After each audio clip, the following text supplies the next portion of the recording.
Como acaba de anunciar Joaquín Bizmanos, en este equipo económico de hoy, con María Jesús Pérez, ABC y José Antonio Navas, tenemos invitado y es el secretario general de la UGT, Pepe Álvarez. ¿Cómo está? Buenas noches. Buenas noches, pues bien. Me alegro saludarle. Antes de meternos en la harina económica, preguntarle por los datos del paro, por las previsiones del Fondo Monetario Internacional, desde la UGT, ¿cómo se está viendo lo que pasa en el PSOE? Si es que tienen algún criterio sobre lo que están viendo, desde la distancia, claro. Bueno, lo vemos con preocupación porque cualquier partido político que tenga el peso que tiene el PSOE en la sociedad española, pues tenemos que verlo con mucha preocupación, ¿no? ¿Usted descarta unas terceras elecciones o es partidario de ellas? Pues la verdad es que tengo pocas posibilidades de influir. Por tanto, a mí lo que me parece que sería conveniente es que se dejara de marear tanto la perdiz y pudiéramos entrar a discutir un programa de gobierno. En realidad, a mí lo que me parece que todavía no se han enterado es que en este país lo que los ciudadanos han votado es un programa de gobierno con cambios importantes en relación con la política que se venía desarrollando hasta ahora y que eso es lo que van a tener que hacer más tarde o más pronto, ¿no? Es decir, que debería el PSOE negociar la abstención con condiciones en un programa de gobierno, en un presupuesto, por ejemplo. Bueno, no sé si el PSOE debería negociar la abstención, si deberían de ponerse de acuerdo más grupos políticos. Es que se ha partido de la base de centrar toda la presión sobre el PSOE. Y creo que el resultado es un resultado nefasto, no solo para el PSOE, para la sociedad española en su conjunto. Entonces, a mí me parece más razonable que si por dos veces los ciudadanos han decidido que hay un Parlamento tan plural, sí, pues que haya más que hablen, ¿no? Y que vean cómo se puede atender la situación en la que estamos. Si no, al final, finalmente no será fácil porque lo que es bastante evidente es que el Partido Popular lleva 4 años que ha dejado un regusto muy malo a una parte muy importante de la sociedad española. Y eso no se puede obviar. Esta manera de gobernar que, bueno, viene siendo habitual, no solo del PP, en algunos momentos también del PSOE, pero con mayorías absolutas pisando, luego traen como consecuencia que cuando hay que hacer coaliciones, pues es muy difícil, ¿no? Por eso a mí me hace el efecto de que deberían de hablar más y desde luego la UGT va a decir lo que quiere, pero no con quién ni cómo, ya se lo harán. Pues hablemos de la situación económica, de la situación del mercado laboral, de la situación social, porque el Fondo Monetario Internacional y la Unión Europea nos exigen recortar el déficit y exigen ajustes en el presupuesto. Y supongo que ahí habrá que hacer un presupuesto en el que se junten todas las sensibilidades, como usted está diciendo, sacarlo adelante, porque el gobierno del PP con 137 escaños no lo hace solito, pero nos están pidiendo que recortemos otra vez el presupuesto. Bueno, en realidad puede ser eso o que tengamos más ingresos. Porque si lo que se trata es de equilibrar, sí, no tenemos por qué ir justamente a eso, ¿no? Por ejemplo, el señor Draghi el otro día situaba la necesidad de que subieran los salarios, que por cierto nosotros lo venimos diciendo, yo desde hace 6 meses me vengo desgañitando de que esta es una de las cuestiones claves para salir de la crisis. Tenemos un problema de ingresos, no un problema de gastos. Y por tanto, a mí me hace el efecto de que el gobierno debería de posibilitar mejorar los ingresos, que mejoraríamos la recaudación de la hacienda pública y mejoraríamos la recaudación de la seguridad social. Y es en ese sentido que yo creo que nos tendremos que plantear el ajuste. Luego usted aplaude la subida del impuesto de sociedades a las empresas. Bueno, a mí me parece que una chapuza no se puede aplaudir nunca. ¿Por qué es una chapuza? Bueno, porque lo que no puede ser es que un día subas, un día bajes, cuando te has dado cuenta que se te ha ido la mano bajando y el coste para el país es insoportable en términos de relación con la Unión Europea, tomes una medida, una cierta alcaldada, y eso es lo que estamos. Yo creo que a las empresas hay que darle seguridad. Y es preferible que sepan lo que tienen que pagar de manera permanente y un país no puede jugar con los impuestos en términos electorales. Creo que eso lo acabamos pagando y esta es una chapuza porque se quería situar que se bajaban los impuestos. En realidad no se tenían que haber bajado y ahora pues vuelven a cobrar. 8.500 millones, es una chapuza de 8.500 millones. Sí, de 8.500 millones, que más o menos es lo mismo que se había rebajado antes. O sea, es volver al punto a la casilla de partida, ¿no? Creo que eso es lo que genera las mayorías absolutas y la impunidad a la hora de gobernar. Por eso a mí me gustan los parlamentos plurales y en la medida en que seamos capaces de empezar a entender esto, de pacto y de acuerdo. En el último año el paro se ha reducido en 373.000 personas. Se ha creado más de medio millón de puestos de trabajo. El empleo crece a un ritmo del 3%. ¿Qué no le gusta a usted esto? Bueno, sobre todo la calidad. Porque si fuéramos capaces de visualizar cuál es la cotización que tienen los nuevos trabajadores que se contratan en la Seguridad Social, pues veríamos que estamos hablando de sueldos por debajo del salario mínimo interprofesional, porque muchos de estos contratos son contratos a tiempo parcial, ¿no? Entonces, yo no puedo decir que es negativo, porque efectivamente es positivo. Ahora, desde el punto de vista de mi organización, no es la solución. Nosotros no podemos escoger entre lo malo o lo menos malo. Queremos acercarnos a lo bueno y yo creo que ha llegado la hora de empezar a situar que hay que recuperar salarios, que las empresas de servicios integrales no pueden estar actuando en nuestro país de la manera que están haciendo, que están reventando los salarios, están reventando los concursos públicos a base de castigar a los trabajadores, y que la contratación tiene que tener una relación con el puesto de trabajo en el que te contratan, y si es indefinido, pues el contrato tiene que tener un carácter indefinido. Dígame una cosa, ¿cómo hacemos para que todos los contratos sean indefinidos?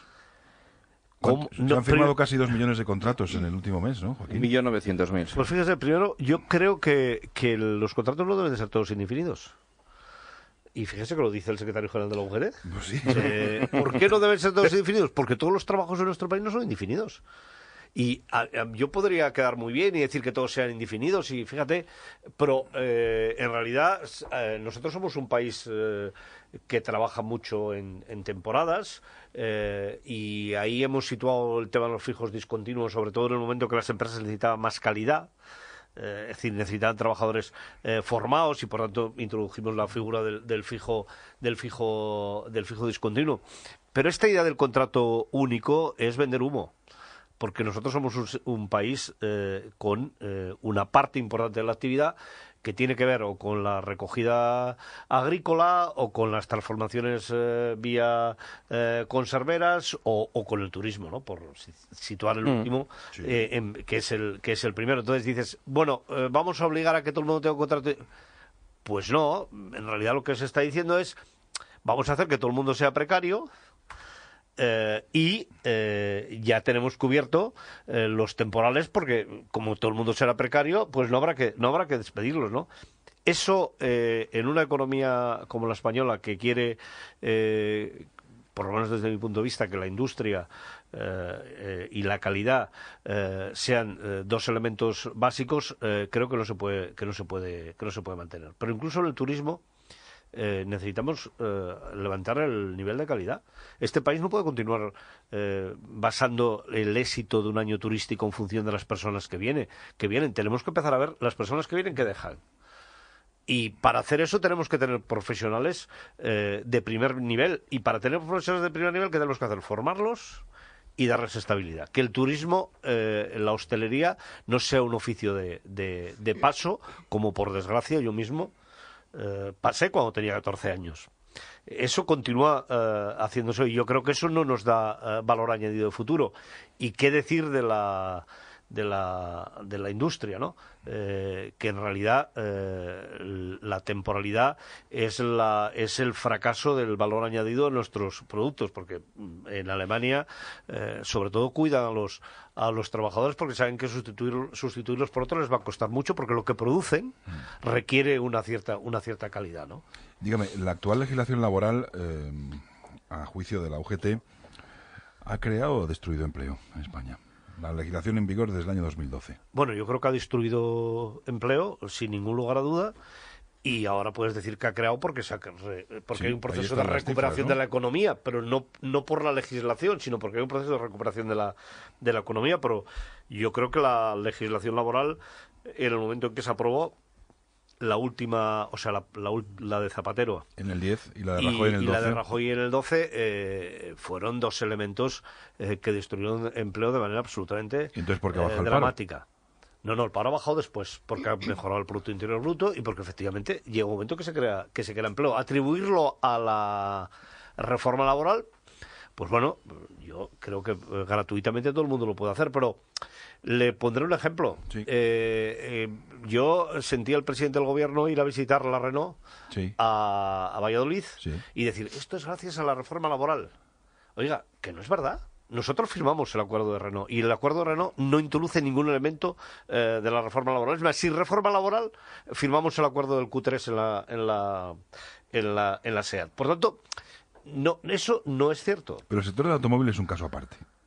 Bueno, yo lo he oído, Negociación... yo lo he oído al presidente del gobierno hablar del sector del automóvil y le he oído hacer esta reflexión en Valladolid. No se lo he oído decir en otro sector, porque en otros sectores es mucho más difícil encontrar una cantidad de trabajadores y un acuerdo que puedas firmar como el que hemos hecho en Renault. Ahora, ¿en la hostelería se crea empleo por el sistema nuevo de relaciones laborales? No, se crea empleo porque somos casi el único destino turístico seguro con sol que queda en el mundo. Pero dígame, lo que a ustedes realmente les fastidia de la reforma laboral es que les quita de en medio, ¿no? Descentralizando la negociación colectiva. No, bueno, no. Y primando el convenio de empresa sobre el resto. La verdad es que a nosotros, como sindicato, si nos quitara en medio y mejoraran las condiciones de los trabajadores, a mí la verdad es que me traería sin cuidado. Yo no estoy en el sindicato para las siglas del sindicato, lo estoy porque es un instrumento para defender a los trabajadores. Mire, ¿ha cambiado las relaciones laborales de empresarios y trabajadores sí, la reforma laboral? Y nosotros podemos, la nueva situación desde el punto de vista estrictamente del sindicato nos puede beneficiar porque el trabajador necesita mucho más al sindicato.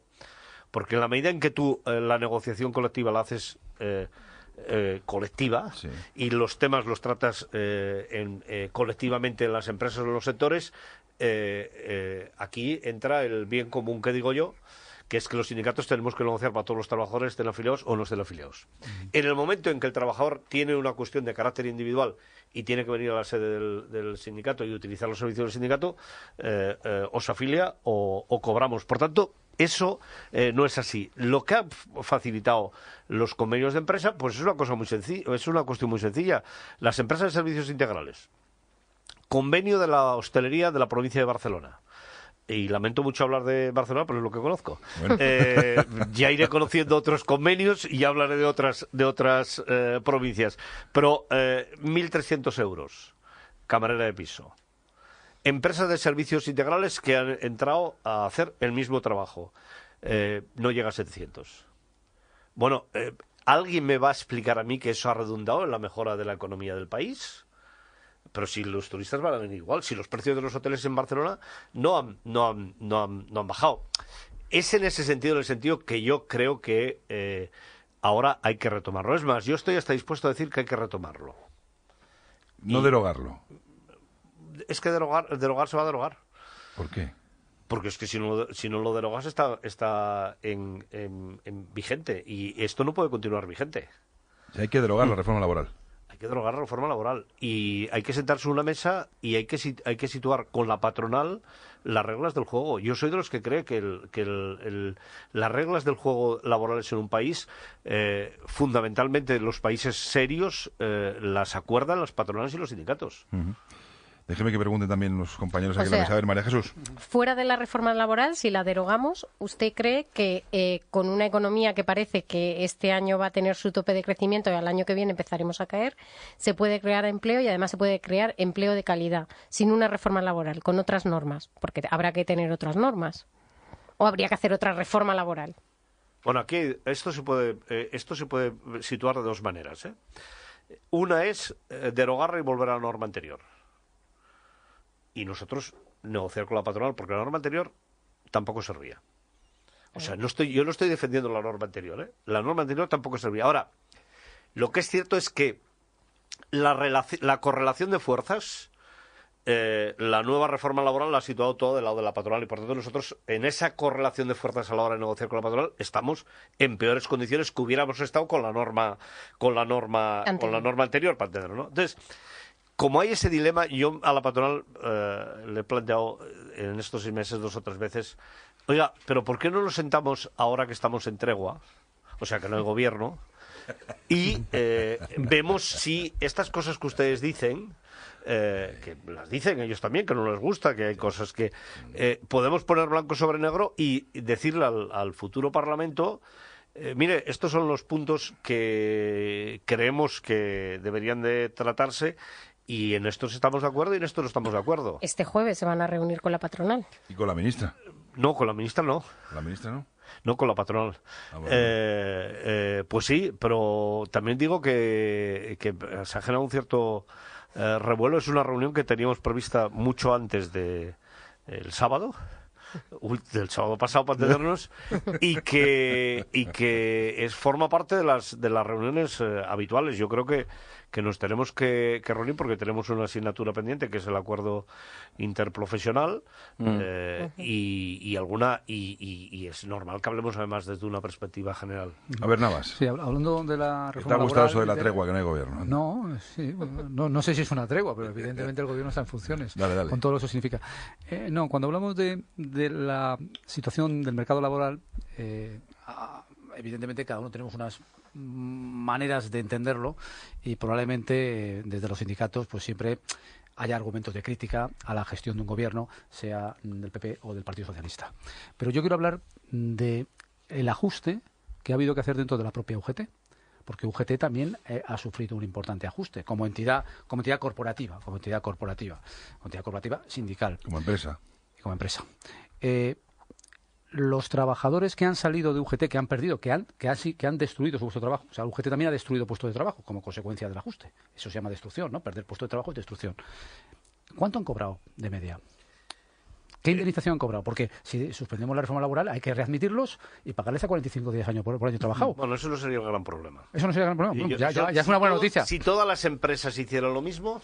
Bueno, vamos a hablar de la UGT, porque No, cada uno que hable de lo suyo, que hable de lo suyo, y luego ya hablamos de las empresas. A ver, ¿no? que Si responda, todas las que responda. empresas hicieran lo mismo, ese no sería el gran problema. A mí me parece que plantear esta cuestión en términos de contradicciones de una organización como es la UGT, que su razón de ser no es tener empleados. Su razón de ser es dar servicio a los trabajadores y a las trabajadoras. Pues lo podemos encarar así. Yo sé que eso genera, eso que se dice ahora, populismo. No, pero es dejamos un populismo. segundo, por favor. Sí. Porque este es un tema que a mí personalmente o sea, hasta me afecta, gusta que me pregunten. Correcto, por eso lo he hecho, por eso lo hago. No me disgusta en absoluto, porque forma parte de las contradicciones de la sociedad en la que estamos. Yo he salido elegido para administrar los recursos de personas que les cuesta mucho pagar 11 euros de cuota al sindicato, o 7,75 € o 3 euros. Y tengo que con esos recursos intentar que esas personas, las necesidades, las razones por las que se afiliaron al sindicato, les llegue lo máximo. Y en ese sentido, Da lo que da. llega un momento que la organización vive sus propias contradicciones. Correcto. Y esas contradicciones pues nos han generado situaciones como las que hemos vivido. Es el retrato de España esto, ¿eh? Quiero ¿Es decir, el retrato de España? No es el retrato de España, porque nosotros nunca hemos tenido beneficios. Nosotros no somos una organización que su razón de ser sea repartir dividendos entre los accionistas. Nosotros somos una organización que la razón de ser es dar servicio a los afiliados y a las afiliadas. Y luego yo también quiero decir que en un sindicato los dirigentes, a mi juicio, tampoco siempre estamos a la altura de las circunstancias. Pero no tanto por hacerlo en el momento que se ha hecho, sino por permitir que se haya llegado a situaciones como las que hemos tenido en el sindicato. Porque yo como que, mira, estoy aquí, me eligen, algunas veces seguramente que tenía que haber tomado alguna decisión con personal o con sedes que si fuera mi empresa igual lo hubiera hecho y que no lo he hecho. Y yo creo que eso... Es una empresa, es un objeto sí, de una empresa. Ya, pero como yo no soy como no tengo que dar dividendos a los accionistas... tener puesto de trabajo, si puede ser, sí, ¿no? Sí, pero es que yo no soy empleado de la UGT, no lo he sido nunca. No, eres el dirigente que la gobierna. Sí, pero no he sido nunca empleado de la A ver, UGT. Joaquín. Es verdad. Cuando habla de dirigentes sindicales que no han estado a la altura en la UGT, entiendo que se refiere a lo que ha pasado en Andalucía o a que algunos dirigentes, como el secretario general de UGT Madrid, José Ricardo Martínez, hubiera tirado de las tarjetas Black de Caja Madrid, ¿no? ¿Usted, ante esas actitudes, qué siente? ¿Vergüenza o...? Bueno, siento un profundo bochorno por todo lo que está pasando en Caja Madrid y me parece que siento lo mismo que sienten los ciudadanos y las ciudadanas de nuestro país. A mí lo que me parece importante es que el sindicato reaccione. Nosotros hoy me preguntaban, y es una pregunta que me hace muy reiteradamente, ¿usted puede garantizar que su sindicato no pase nada? Y yo digo, si quiere que le engañe, le digo que sí, no es verdad. Yo no lo puedo garantizar. Yo puedo garantizar que hemos tomado medidas para que si pasa, se sepa. Puedo garantizar que cuando lo sepa no lo voy a ocultar. Pero que no va a pasar en una organización que hay miles de personas que todos los días tratan elementos relacionados con otras personas, en una organización que además su base es la autonomía de las organizaciones, porque nuestra organización, su base es la autonomía de las organizaciones. Los sindicatos hemos nacido así. Yo no puedo decirle a mis compañeros de la FOR o a mis compañeros de la función pública hacer esto o hacer lo otro. Cada una de las organizaciones tiene un grado de autonomía muy alto. ¿Qué es lo que tenemos que hacer? Hombre, pues poner blanco sobre negro todo lo que hace el sindicato, y en eso es en lo que estamos, y yo creo que eso nos... Más transparencia. Sí, Pero usted, que habla con afiliados, que viaja, ¿siente que eso ha minado la credibilidad del sindicato? Creo que ha minado la credibilidad del sindicato, sobre todo en la sociedad, no tanto en las empresas. Yo creo que el sindicato de las empresas continúa siendo una organización muy respetada, porque nosotros tenemos 90.000 trabajadores que son representantes del sindicato de las empresas, y esta gente es la mejor gente de este país, y esta gente es respetada por sus compañeros, y eso es lo que hace que las empresas, yo creo que mantenemos, no la dirección, el sindicato, pero que la sociedad hemos bajado de manera importantísima, sin ningún lugar a dudas. ¿Y cómo se recupera el pulso perdido? Porque el tema de los escándalos de los fondos de Andalucía ha hecho muchísimo daño, sin duda. La afiliación ha caído bastante en los últimos años. Y usted, que llega con ideas nuevas, frescas, digamos, ¿cómo cree que se puede recuperar esa credibilidad, el pulso perdido? Bueno, yo creo que la justicia nos irá mejorando algunas de las cuestiones que hemos ido viendo, no tanto éticamente, porque yo también en el sindicato quiero marcar una diferencia entre el Código Penal y el comportamiento ético del sindicato. Y hay cosas que, aunque el Código Penal finalmente diga que efectivamente no es punible, para mí, pues igual es punible, porque el sindicato tiene otro comportamiento, ¿no? Pero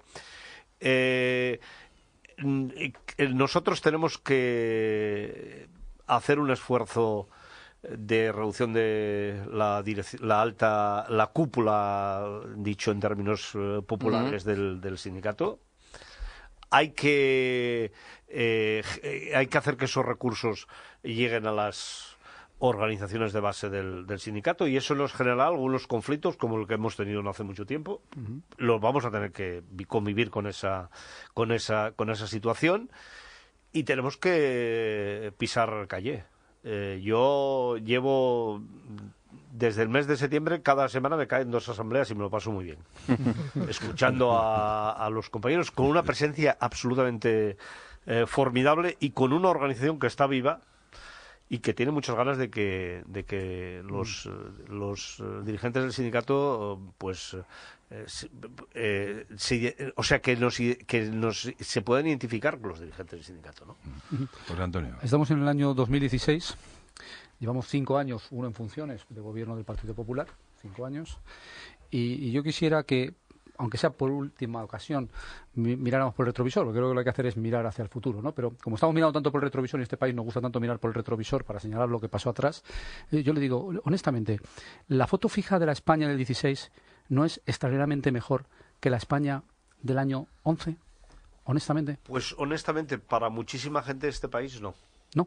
O sea, ¿usted se volvería al año 11? No, yo no volvería al año 12 porque seguramente que teníamos que hacer una parte del recorrido que hemos hecho.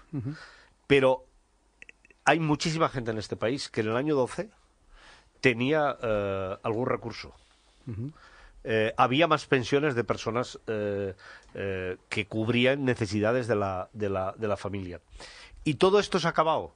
Y hay 700.000 hogares que no reciben ningún tipo de ingreso. Por eso yo no puedo decir que la foto es mejor, porque es mejor para algunos, pero hay mucha gente que realmente su situación personal, que es como cada uno mira la economía, correcto, está en peores pero la expectativa del país es diferente. Bueno, yo creo Entonces que estábamos en un país abocado a una reconstrucción después de haber pasado una situación de involución radical en lo que era la economía. Había una economía en crecimiento que se nos fue, que se nos cayó, y ahora tenemos un país que miras los datos y le da capones con la barbilla a Europa.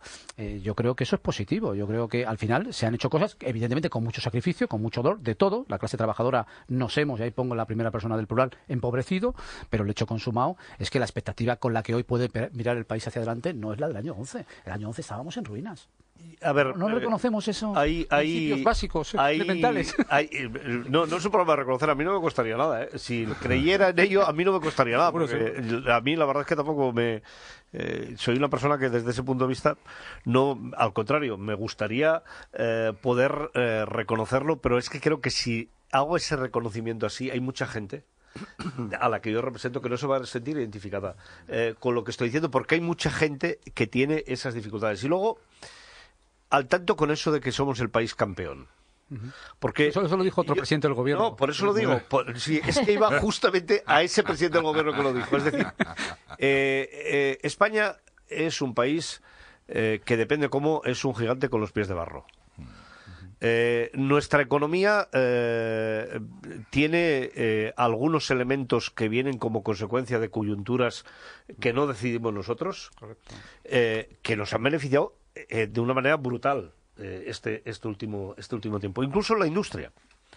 Es decir, cuando se analiza el sector del automóvil, no siempre se analiza en la profundidad que hay que analizarlo. Es decir, el sector del automóvil en España se ha visto beneficiado porque en Tánger se ha parado todo el desarrollo que había previsto de empresas del sector del automóvil. ¿Y por qué se ha parado?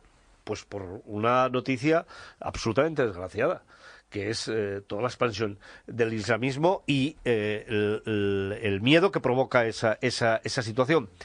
Si nosotros no entendemos que eso es así y que en realidad nos quedan muchas cosas por hacer para que nuestro sector del automóvil sea lo que es hoy, pues mañana vendrá una coyuntura diferente y tendremos un problema. Una cortita, Joaquín, que estamos terminando. Venga. Sí, dice que la economía española es vulnerable, que lo es, la competitividad es clave. Ahí, esas subidas de sueldos del 4% que usted ha puesto encima de la mesa, ¿no es contraproducente? ¿Qué va? Al contrario, yo creo que las subidas de sueldo española, Nada más, se te ponen los ojos chiribitas, el 4%. A ver si me toca a mí algo de ese 4%. No sé si la verdad es que nosotros lo del 4%... Es que llegamos al 4, ¿no?